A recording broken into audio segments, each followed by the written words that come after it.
Happy birthday to you. Bonjour à tous, bonjour à toutes. Donc aujourd'hui, je ne fête pas du tout mon anniversaire. Bien au contraire, je célèbre malheureusement les 1 an de ma rencontre avec Monsieur Benjamin Sambou-Njwatsa. Donc, vous avez pu déjà prendre connaissance de ce personnage, de cet escroc sur mes précédentes vidéos. Donc aujourd'hui, il y a 1 an jour pour jour, je faisais confiance à ce monsieur. Il y a 1 an jour pour jour, je me disais que je vais contribuer aussi à ma manière à ce qu'il fait. Je vais lui confier mes colis et toute ma confiance. Il y a 1 an jour pour jour, eh bien ce monsieur me prenait dans ses griffes. Ça fait 1 an aujourd'hui que je suis prise en otage et que ce monsieur ne bouge pas. Il ne se soucie pas des colis qu'il m'a récupérés, mais par contre, il a empoché mon argent. Voilà, dans cette vidéo, je vais m'adresser à Benjamin Sambou-Njwatsa. Mais je vais aussi vous relater comment est-ce que je l'ai rencontré, comment est-ce que j'en suis arrivée à lui remettre mes colis, comment est-ce que j'ai eu ce premier contact avec lui-même ou sa famille et quel a été mon ressenti. Voilà, donc, il faut savoir que mon premier contact avec Benjamin Sambou-Njwatsa a lieu au mois d'août 2021. Il m'établit un devis, voilà, avec une somme que je dois lui remettre. Sinon, il ne se déplace pas pour récupérer mes colis. Voilà, il faut d'abord lui remettre l'argent. Bon, ça c'est nouveau, c'est quelque chose que je n'ai jamais vu. Mais comme j'étais novice dans la matière, je suis tombée dans son piège. Nous sommes au mois d'août, je n'ai pas cet argent. Donc, comme je ne sais pas voler et que moi je ne suis qu'une acharnée du travail, je vais me mettre au boulot et économiser. Jour après jour, nuit après nuit, jour et nuit, je travaille pour économiser. J'arrive donc à réunir la somme et j'appelle Benjamin Sambou-Njwatsa au mois de décembre. Et je lui dis que voilà, maintenant le colis peut être transporté et il se déplace pour venir le récupérer. Je lui verse une première somme d'argent, voilà, et vont s'en suivre plusieurs autres versements entre janvier et février. Je planifie également un voyage au Cameroun et avant même d'acheter mon billet d'avion, je vais demander à Monsieur Benjamin Sambou si le timing est bon. Il me répond que oui, ce sera le colis qui va m'attendre. Donc je prends mon billet d'avion. Avant même de partir de la France, je vais le contacter, il ne va pas répondre. Il va prétendre avoir un agenda overbooké. Il va prétendre être à chaque fois que je l'appelle avec ses assureurs ou être à la banque ou je ne sais où. Voilà, il faut savoir que ce monsieur, il s'est imaginé une vie. Voilà, il a un emploi du temps très chargé. Une fois qu'il a pris votre argent, il n'a plus le temps de répondre à vos appels. Il n'a plus le temps de vous envoyer les factures que vous lui demandez, de vous envoyer des justificatifs, de vous envoyer des preuves concrètes, des éléments concrets. Voilà. Donc, je m'inquiète pas, j'organise mon voyage et je pars au Cameroun au mois de février. Benjamin Sambou-Njwatsa a chargé mes éléments sur le conteneur en janvier, le 9 janvier. Et c'est stipulé que les choses sortiraient en février. J'arrive au Cameroun, 2 semaines, passe, rien. J'appelle M. Benjamin Sambou-Njwatsa, il ne répond toujours pas. J'insiste, il ne répond pas. Au bout de la 2e semaine de mon séjour, M. Benjamin Sambou-Njwatsa va envoyer une personne lambda m'appeler pour essayer de calmer le jeu. La personne m'appelle, elle ne se présente pas. Elle va simplement m'expliquer que les choses sont en cours et que mes colis seront dédouanés d'un moment à l'autre. Et tout à coup, l'appel se coupe. Alors, moi, je pense que c'est un problème de connexion. Je le rappelle. On le rappelle par plusieurs puces, avec plusieurs puces différentes. Il ne répondra jamais. Je continue à appeler Benjamin. J'ai aucune nouvelle de sa part. Jusqu'au dernier jour de mon séjour au Cameroun, j'ai eu l'espoir de voir mes colis. Je suis remontée en France sans avoir réceptionné quoi que ce soit. Je n'ai jamais vu la couleur de mes colis. J'ai laissé ma famille au Cameroun comme je l'ai trouvé, dans le même état. J'arrive en France, je continue à appeler Benjamin, il ne répond pas. J'ai été obligée de lui tendre un piège. J'ai pris mon téléphone professionnel un jour et je lui ai envoyé un message pour lui faire comprendre que j'ai d'autres colis à envoyer. Et c'est là où M. Sambou-Njwatsa sort de sa tanière. Il répond en me disant « Oui, mais tu n'avais pas besoin de passer par ce subterfuge. Tu n'avais pas besoin de me tendre ce piège. » J'ai dit « Écoute, monsieur Sambou, tu as récupéré mon véhicule. Tu m'as donné un délai. Le délai n'est pas respecté. Donc, je pense qu'après mes nombreux appels sans succès, il est temps que tu me donnes des explications. » Alors, monsieur Sambou-Njwatsa, comme il sait si bien le faire, a un don de manipulation que vous ne pouvez pas imaginer. Il m'a demandé un délai supplémentaire. Nous sommes en avril, début avril. Monsieur Sambou me demande de patienter jusqu'à fin avril, qu'il rencontre certains problèmes. Voilà. Je lui laisse le bénéfice du doute. Je patiente. Sauf qu'à partir de fin avril, quand je vais rappeler Monsieur Sambou Njwatsa, il va totalement et littéralement me bloquer sur son téléphone. Il ne va plus répondre à partir de cet instant. Nous sommes fin avril, début mai. Voyant cela, j'ai changé de technique. Parce que dans ma tête, bien que je sois naïve, on ne peut pas confier ses effets à une personne qui va maintenant faire la pluie et le beau temps, ne pas vous rendre des comptes, ne pas respecter les délais, même s'il y a des retards, ne pas vous donner des explications. C'est là où les choses se recoupent. Je change de tactique. Je me rends chez M. Benjamin Sambou Njwatsa au mois de juillet 2022. Je suis accueillie par sa femme. Je me rends dans son magasin avec la grand-mère que vous avez pu voir dans les vidéos précédentes. Sa femme nous accueille à 9 h du matin. Je n'ai jamais rencontré un être humain aussi froid, aussi arrogant. Voilà, sa femme nous explique qu'elle ne connaît rien de cela. Madame Léontine Kenfak Toukem, épouse Sambou Njwatsa, nous demande de patienter à l'extérieur de son magasin pour ne pas alerter les clients. Chose que nous faisons, nous restons corrects. Elle va nous traiter comme des personnes malpropres, comme des personnes qui ont perdu un trousseau de clés.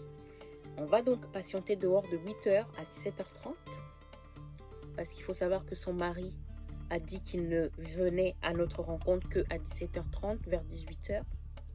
Nous attendons dehors. Nous ne faisons pas de scandale. Il fait extrêmement chaud. Madame Léontine Kenfak Toukem met une grand-mère de 75 ans dehors sous le soleil. Toute une journée. Toute une journée. Il faut le faire quand même. Je m'en suis voulu d'avoir amené cette grand-mère parce que, vu son état, il aurait pu lui arriver quelque chose. Mais Dieu merci, on s'en est sorti indemne. Donc nous avons été corrects. Monsieur Sambou Njwatsa arrive vers 18 h. Mais il faut savoir qu'avant qu'il arrive à 18 h, il veut nous semer. Il veut nous demander de le rencontrer à un autre endroit. Voilà, mais nous lui disons, Monsieur Sambou, nous vous avons attendu pendant toute une journée. Le minimum serait quand même que vous honoriez ce que vous avez dit. Donc c'est comme ça qu'il arrive à son magasin à 18 h. Avec tout son air arrogant. Voilà mon premier contact avec ce monsieur. Il va nous demander de se disperser. Il va demander à nous recevoir un par un. Il va demander à recevoir la grand-mère, puis le transitaire, puis Delphine. Et comme vous pouvez le voir dans la vidéo, je m'y oppose. Et à ce moment, quand je m'y oppose, j'ai droit aux foudres de notre escroc.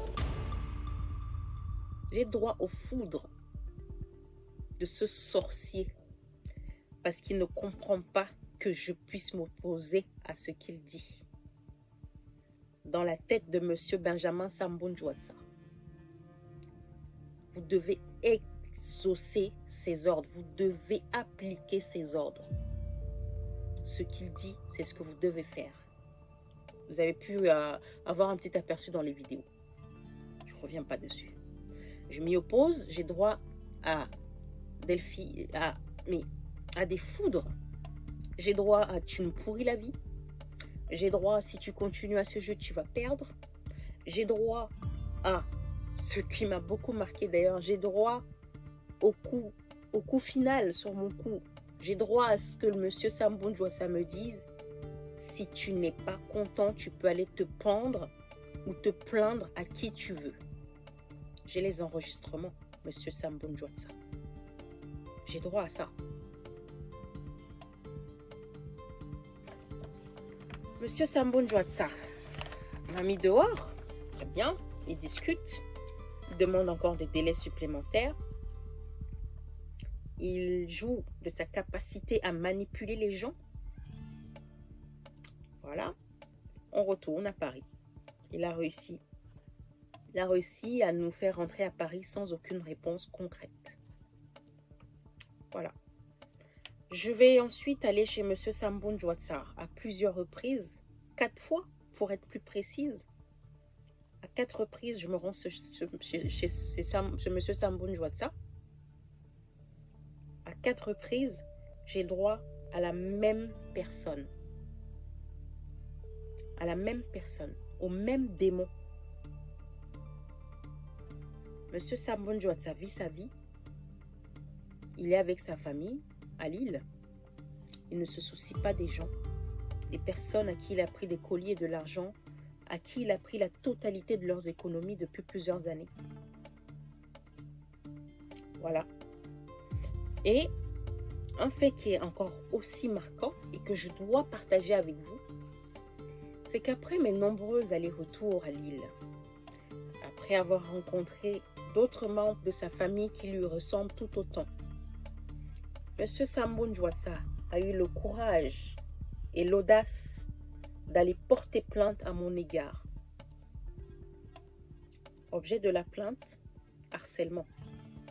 Il a eu l'audace de constituer cette plainte sur la base de l'harcèlement. Alors, Monsieur Sambunjwatsa, je vais m'adresser à vous directement. Vous savez, dans la vie, on choisit son chemin. Le vôtre, vous l'avez toujours tracé. Vous n'avez pas hésité à donner des coups de poignard à vos proches. Vous vous êtes appuyé sur votre capacité à manipuler les gens pour arriver aujourd'hui où vous êtes arrivé. Je vais être très clair avec vous, Monsieur Sambunjwatsa. À vouloir tout gagner, vous allez tout perdre. Nous sommes bon nombre de personnes à vous avoir fait confiance. Vous nous avez poignardé dans le dos à plusieurs reprises. Vous êtes même revenu parmi vos victimes pour chercher du soutien. Et quand je vois ça, je me demande, qu'est-ce qui peut bien vous animer, Monsieur Sambunjwatsa? Qu'est-ce qui peut bien vous animer? Vous et votre famille. Vous, Monsieur Sambunjwatsa, et les personnes qui vous soutiennent, et votre clan qui vous a aidé à escroquer les gens, à escroquer les clients. Qu'est-ce qui peut bien vous animer? Qu'est-ce qui vous donne la possibilité de penser que vous pouvez être aussi arrogant que les clients, quand bien même ils vous ont confié des colis, de l'argent, leurs économies, c'est à eux de ramper devant vous, Monsieur Sambunjwatsa. Qu'est-ce qui vous donne cette assurance? Je suis curieuse de le savoir. Pour ce qui me concerne, je m'adresse aux personnes qui vont visionner cette vidéo. Je suis née au Cameroun, d'une famille extrêmement modeste. Et j'en suis fière, ça fait partie de mon identité. C'est moi, c'est mon histoire. Je suis née d'une maman cultivatrice, ménagère ou cultivatrice. Voilà les deux métiers que ma mère a exercés tout au long de sa vie pour pouvoir nous acheter des cahiers, pour pouvoir nous nourrir. Je suis née entre les bras d'une grand-mère cultivatrice, c'est-à-dire d'une grand-mère, d'une maman qui va préparer son champ avant d'aller y planter des semences. Mais imaginez-vous bien le processus. Une grand-mère ou une mère cultivatrice qui va savoir qu'à telle période, il faut que je débroussaille mon champ. À telle période, il faut que j'allume. Et à telle période, je vais pouvoir commencer à planter mon manioc, par exemple, ou mon macabo, ou mes ignames. Ces deux femmes savent qu'après avoir planté, il va falloir attendre peut-être 1 an, voire 2 ans pour voir le fruit de leur travail. J'ai vécu dans ça. C'est ce qui m'a nourri. C'est ce qui a fait de moi la personne que je suis. Donc, maintenant, quand on vit dans une famille comme ça, eh bien, qu'est-ce qu'on développe? Ce sont des qualités d'endurance, des qualités de persévérance, des qualités de patience. Oui, vous avez planté du manioc, mais il ne va pas produire en 1 mois.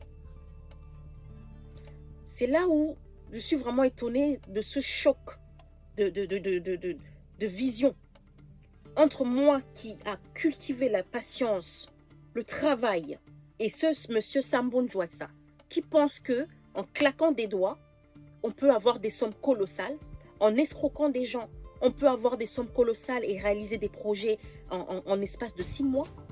C'est là où moi je suis choquée. Vraiment, nos visions sont à l'opposé. Mais, monsieur Sambou Njwatsa, je vous assure, non seulement je rendrai honneur à mes parents, qui sont de simples cultivateurs, mais je m'attacherai à ce que justice soit faite.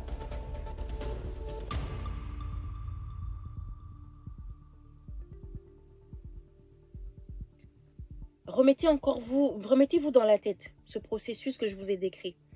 Comment on va préparer le champ jusqu'à la récolte. Combien de temps s'écoule? Mettez en face de cela le comportement et l'attitude, mais aussi les agissements d'escroquerie de M. Benjamin Sambou Njwatsa. Vous verrez que ça ne colle pas. Nous ne pouvons pas vivre dans un monde pareil. Nous ne pouvons pas côtoyer avec des gens comme ça. Nous ne pouvons pas côtoyer des gens comme ça. Donc, dans tous les cas, moi, je vais garder le sourire. Je suis qui je suis. Je suis fière de ce que je suis. Et je profite de cette vidéo pour souhaiter un joyeux anniversaire à M. Benjamin Sambou Njwatsa. Mais ma foi, avec tous les clients que vous avez escroqués, M. Benjamin Sambou Njwatsa, combien d'anniversaires allez-vous fêter? Combien? Combien? Parce que, très honnêtement, il faut avoir un cœur noir.